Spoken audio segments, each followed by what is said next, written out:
How are you doing this week? Hope your week has gone well. Before we go on, let me roll the intro.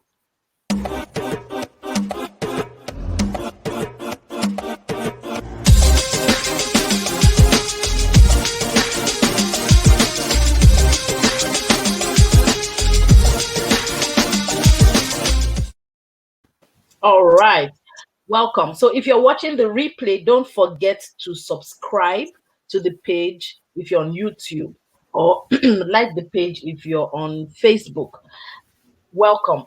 So this week we're talking about making the best of LinkedIn. Yay! I really like LinkedIn as a place and as a subject. In fact, I'm currently running a free 5-day challenge to help people optimize their LinkedIn pages.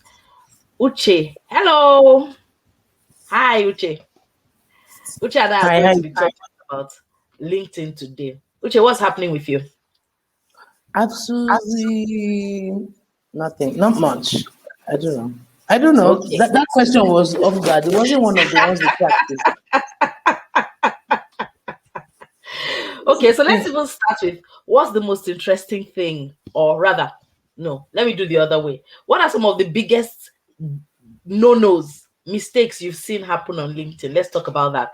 What should people not do on LinkedIn? Okay, if you're using LinkedIn to facilitate networking, like we had discussed last week, for a job search, there are lots of no-nos. Because maybe as we started out and said, don't outrightly go and ask for a job. And then you're trying to meet people industry-wise. You're trying to interest them, find out what they're interested in, and then latch onto that interest or share your interest. Just discuss the industry and their work. There's certain things that some people also use to try and cloak that this is what they're trying to do. Mm-hmm. They're trying to show that, they're business leaders or they can sell well. Then they try to sell to the person over LinkedIn. That is a no-no.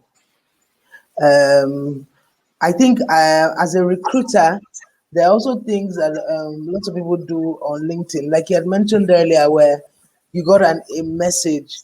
Someone had put a bunch of recruiters in one group email and Yes. sent it to you. I thought it was wild. I couldn't imagine what that person was thinking. You just gather all of us, put us in one group, and send us your CV. That kind, my minions, go and find me work. But you're lucky. Myself. You're lucky, laddie, because for the free view of freeware of LinkedIn, I think you can only put 50 people. So you were one of 50. You made top 50 of the recruiters that you could message at one. For me. Always look on the good side. You made top 50 of all the recruiters in the entire world. You made it. I made it. Yay.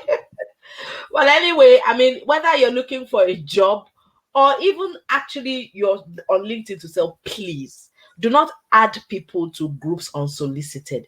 It is in such poor taste. Don't do that. Imagine you're trying to sell to me. You can't even be bothered to do one-on-one. You are now gathering us together in a group. Unless you have prior permission, please don't do that. Let me quickly say one. While we're on the subject of people selling to you, I tend, because I'm always looking for people, right?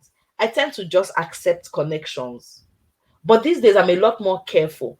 Once I see sales rep or you the people to avoid, you see the real estate people, the sales rep, and the ones who want to sell, the ones who want to give you a loan. Yeah. Once I see that on I just pause, unless the person has included a note saying why they want to connect.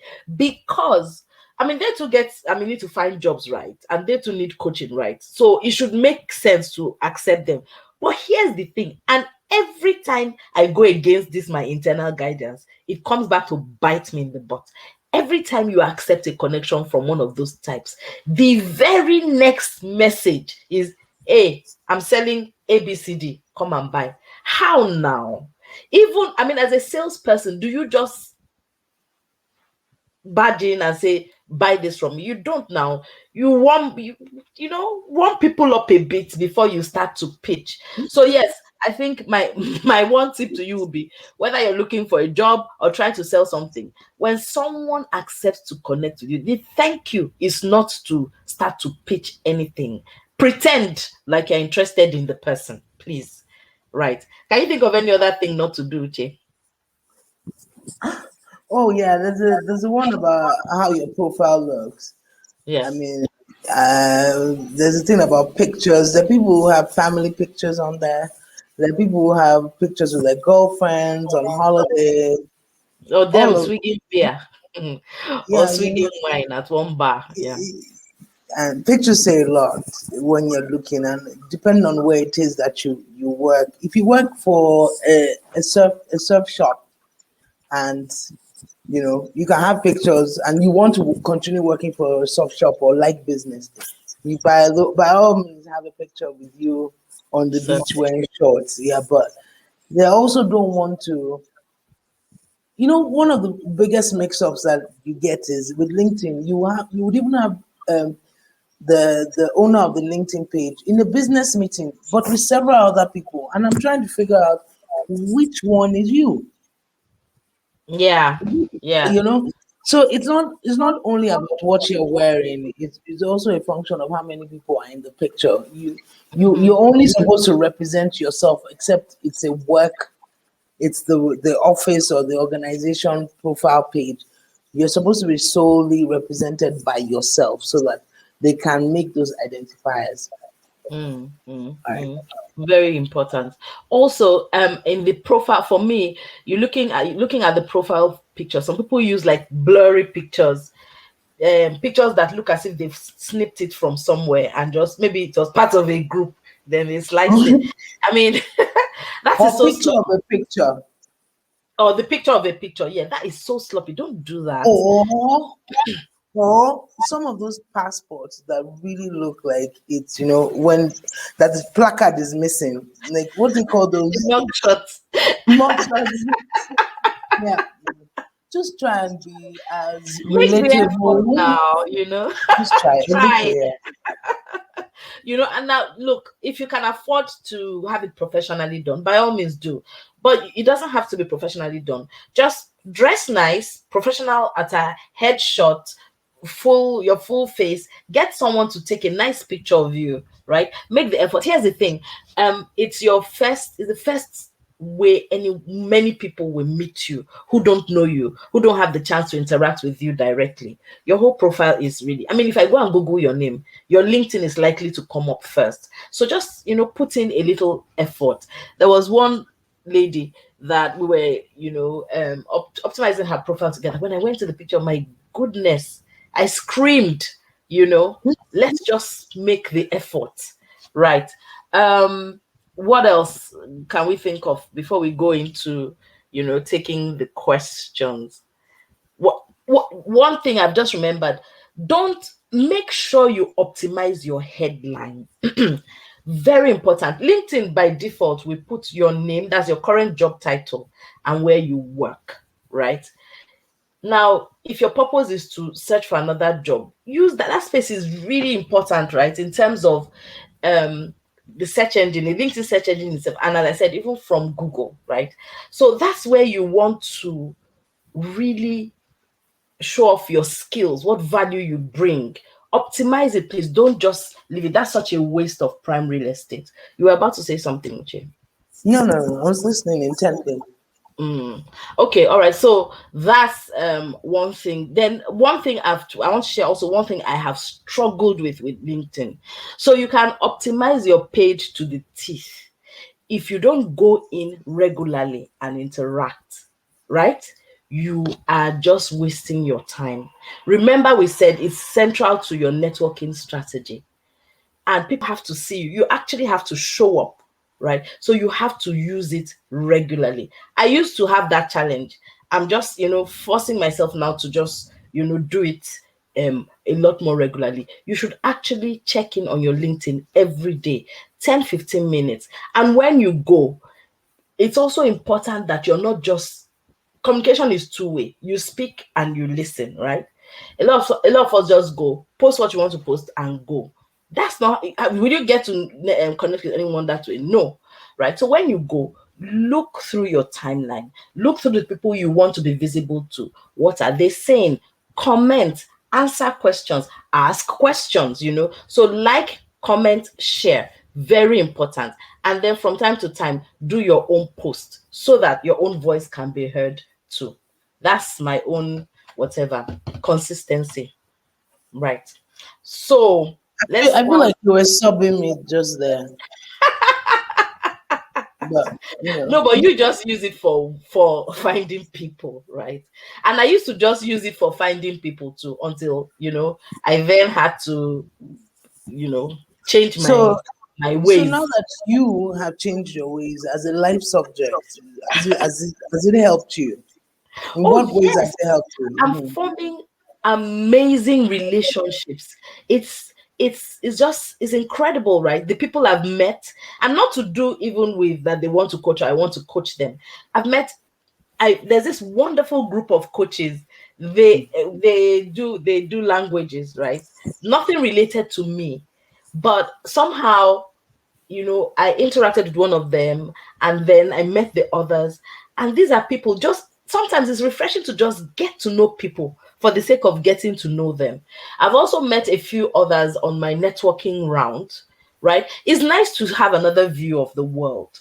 And because I'm connected to so many other people from different, not just work now, but from different spheres, I'm seeing, a lot of the content they post.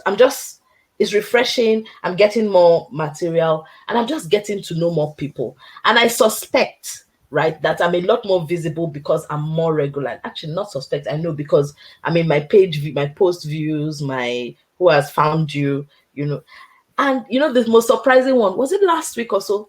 Someone who, was my friend from like 20 years ago. We went to secondary school together. He doesn't even, I didn't even know where in the world he was. Out of the blue, just reached out. And I was so excited. So I'm hearing from people that I haven't heard from in years. And I think that's awesome. Yeah. Okay. So now let's talk about, go on. No, I said questions. Do we have any comments? Yes, we have questions. No comments yet. Let me double check. But yes, questions. And please, if you're watching and you have comments, or questions, we would like to take them. But now let's go to a few questions. Uche, you take the first one.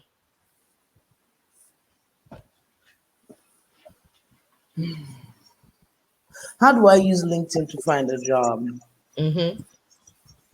I think let me start with what I think some of the restrictions of LinkedIn are in terms of a job search. Your location is quite critical in terms of LinkedIn.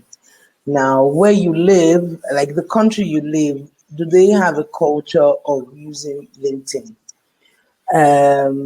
So that when you're searching for a job in the kind of space that you need, will LinkedIn be one of the tools that is commonly used?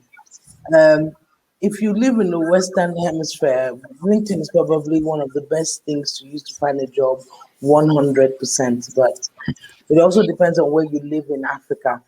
So how do I use LinkedIn to find a job? It's mostly about, to find a job on LinkedIn, you just have to register. Put up your resume, because to find a job is to write in business development jobs or sales jobs in a location, and everything that is available on LinkedIn will come up for you. How you will be found on LinkedIn is a different course of study. How to find a job?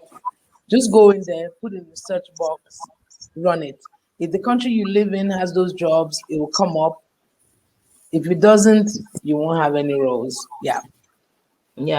But then, so let's also talk about, how do I get found? We keep saying that thing of relying on the jobs they've posted already. You are likely to be frustrated because there's so many millions of us are all searching for the same jobs. And so we've advocated look for the hidden jobs, right? Yeah. So what role would LinkedIn play in that? So it would be what your profile looks like. I mean, all the things we've been talking about for weeks. What your network game is. What contributions you make to the development of the community, the community of LinkedIn, not necessarily your local community. So those are the things that get you found on LinkedIn. Mm, mm, Or just that maybe you've been in the news recently and you might still have a dead profile on LinkedIn, but you have done something innovative and your brand is growing in the market and people know you from other mediums. Somebody's bound to come and look at your LinkedIn. Which is why optimizing your LinkedIn is so critical. And if you optimize it properly, when the how many recruiters, God knows, 90% of recruiters all over the world who say they use LinkedIn to find people, when they search, at least be positioned to be found in those searches. Okay, so let me move to the next question. This one, I was like, really? So let me answer. It was simply is LinkedIn useful? But of course, it's useful. LinkedIn has over 700 million users all over the world, right? It was useful before the pandemic, but after the pandemic, like we all live online now. So people are doing many more things that they didn't used to do online these days. So yes, if you do want to be visible business wise globally, LinkedIn is the place to be. There are 30 million plus companies on LinkedIn. LinkedIn has the largest gathering, right, of decision makers and leaders, business leaders on one network. And of course, I quoted this Platform. on one platform. And I quoted the stat about 90 something plus recruiters saying they use LinkedIn for recruiting. So your LinkedIn game had better be tight.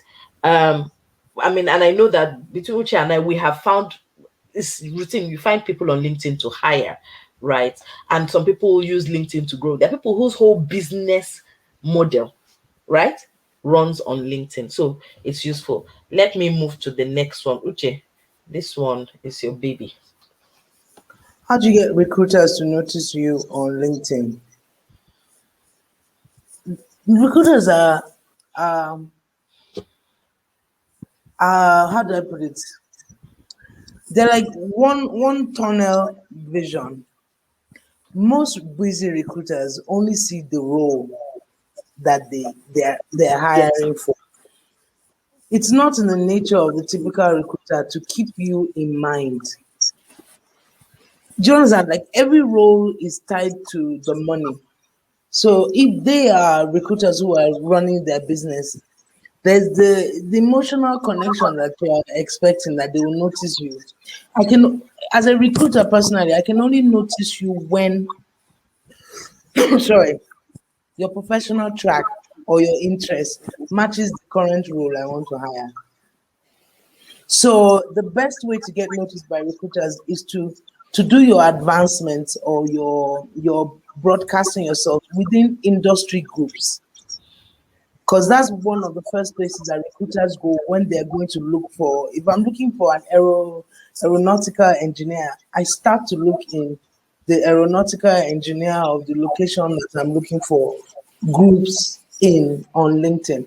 So you're better off, shining your light within industry groups, because you recruiters run into you there, and then also you'd also be talking with people within the industry who are the hiring managers, who have the needs, who can just immediately reach out to you and say, you have this opinion, I think we can do some work together. I think I like the way you put that idea, etc. Yeah, yeah. Very, very important. May I also add that again, you can't go wrong, right, with optimizing your profile for what you want to be found for, because the recruiters are searching, right, for certain Mm, terms. mm. That's one. Then the other thing is you look out for recruiters who are hiring for your. There are recruiters who specialize, in industry. So look for the recruiters who are known to hire from your industry, and you can send a connection request. Don't send your CV, just send a connection request. Typically they will accept. Recruiters are always looking for people. Just connect, send out a connection request and move on. But follow them also, see what they post and all that. So identify who's hiring for your niche, optimize properly, engage. Not that you're reaching out to recruiters to engage, but just be yourself, right, in building your network, and they will find you. Okay, so let's move. One of Okay. the other things we had said at the last, I think whether it was the last meeting or the first one, I'd also suggested that in terms of recruiters, if you do want them to have your details, that many people have a website that they can keep a database. So one of the ways of getting them to connect is to say, "Oh, hello, I'd like to connect. Whether there's a possibility I can add my contact or my resume to your database. If there's a link you can share." Those kind of things are straightforward answers. They'll tell you where to go, and then you can do that. And Yeah. then you can follow up with what Ladi has mentioned. You follow them, you take an interest in the roles that they're looking at, that they put up, and projects that they're doing, things like that. Yeah, absolutely. Okay, so let's go to the next one. And this one says, how should I update my LinkedIn headline if I don't have specific career expertise yet? We were talking about that just before we came on. Typically, this comes from career people who are in a certain role and they want to move to another, a lot of the time, unrelated role. And there are several approaches to it, but the one I tend to recommend is to use a value statement. So I serve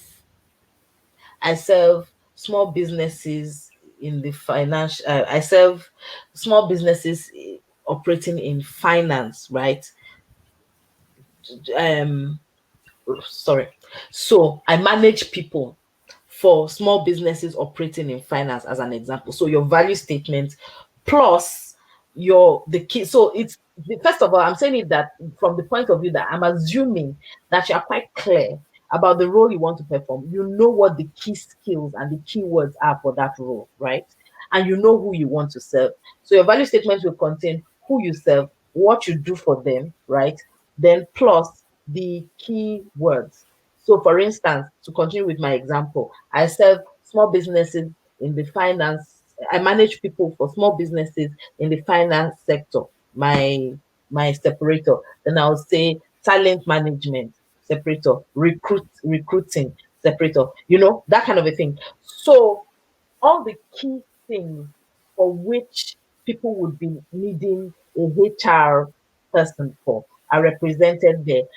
And I have not used a job title, right? Because the risk with using an outright job title is if you go and say, okay, I want to move into HR, and you say HR manager, and then the person then looks down your profile and does not see anything related, you then have an issue. But if you use your value statement plus the keywords, right, then you back that up by explaining your career journey, your intent in your summary. It then ties it together. Uche, any opinions? Well, I'm totally with you. You're the expert in this. As you were saying some things, I was picking all kinds of hints, tips too. So, Okay, all right. So yes, if you're changing careers and whatever, say who you serve, say what they're looking for, come down, explain the situation. Now you don't throw away everything you've done before. They are transferable skills, so highlight them to buttress that you can do what you say you can do. Let okay, so us. hold on. So that basically means you'll be trying to create like a functional profile on LinkedIn. Yes, yes. Yes, as opposed to you just reading out the jobs Jobs, that yes. Yeah. that you have done in the past. So if you're Mhm. not looking for a job in your current role and you want to change look up what a functional resume or a functional profile is, and then just edit accordingly that way. Yeah. So So it's essentially, yeah. pay more emphasis on the competencies and the skills that you have rather than the job title that you hold. Absolutely. Ooh, did I rhyme just there? Sorry. Yeah. You did, MC Uche. Ooh, in the house. Okay, as we wrap up and move on from there, I just wanted to emphasize that in your summary, your about section, you need to be speaking to accomplishments. I read someone's profile a couple of days ago and I got an instant headache. This person had done several things, right? And so the whole summary had, I've done this, I've done that. The person was just reeling out all the, I guess, the things they imagined. So I've done this, people management, this one, that one, loads of things, but nothing, it wasn't coherent. It wasn't speaking to a specific purpose. So it wasn't believable. Really, what you're trying to do is demonstrate evidence. So start out with your strongest accomplishment. So if I say that I offer this service and my key strengths are training, I will say how many people I've trained and what the outcomes were. Always add your numbers. That's what keeps somebody engaged to keep reading. Okay, so let me move.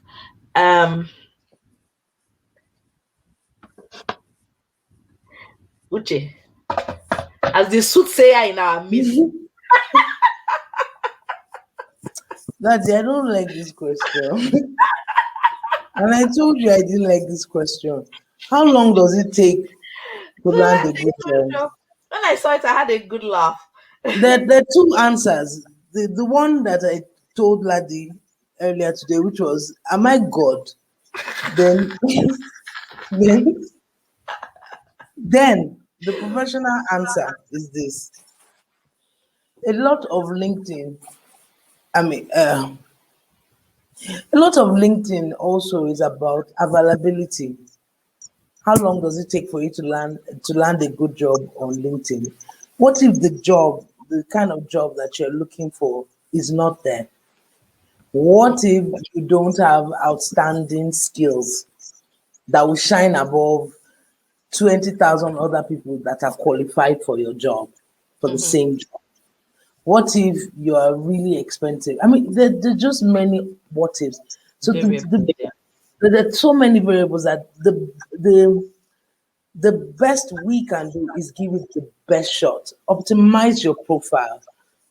Join in the network meetings. We don't have a guarantee about how your networking, how quickly you can even turn around for a useful, connection to get a job.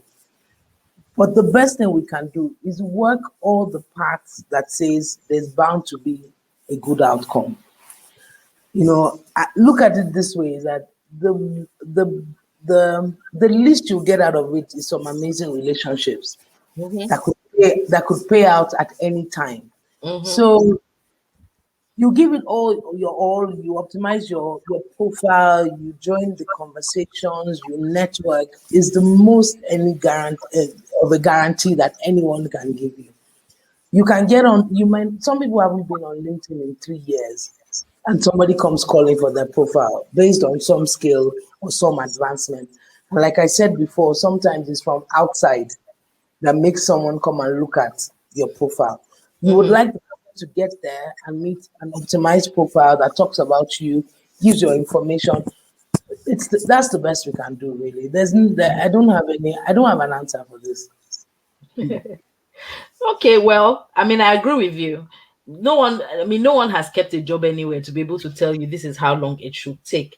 I remember seeing somewhere that generally, not to do with LinkedIn, but that generally, and it was statistics for Africa, our statistics almost inaccessible. But I think they said something about whether 8 months or 9 months.